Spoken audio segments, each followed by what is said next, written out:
Welcome to our channel. Today we how to configure Google Drive folder structure for tax season, full guide step by step clearly.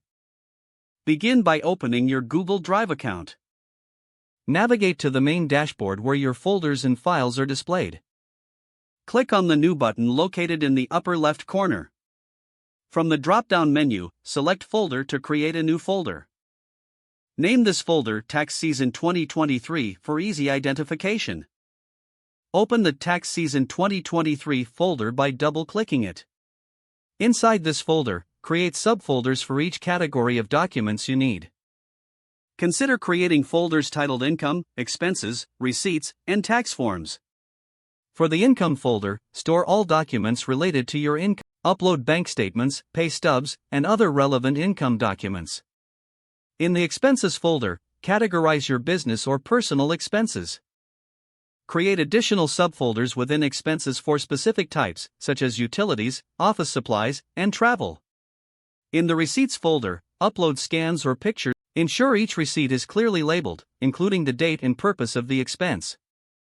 In the Tax Forms folder, upload any necessary tax documents.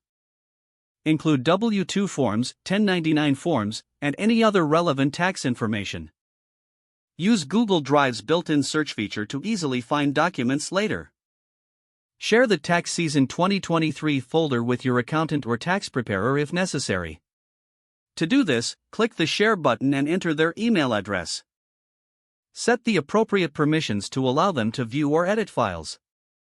Regularly update each folder as you receive or organize documents throughout the tax season.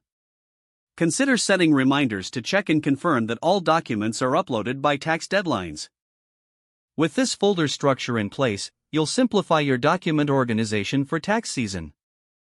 Using Google Drive can enhance efficiency and ensure you have all necessary. If the page does not load, refresh the browser or try again in a private or incognito window. Make sure you are using the correct email address, then retype it carefully to avoid small typos.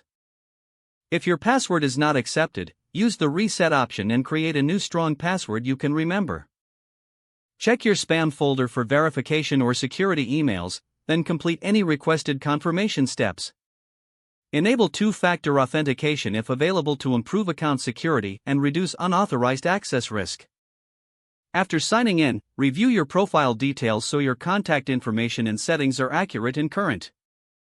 Don't forget to like this video and subscribe to our channel for more step-by-step tech guides.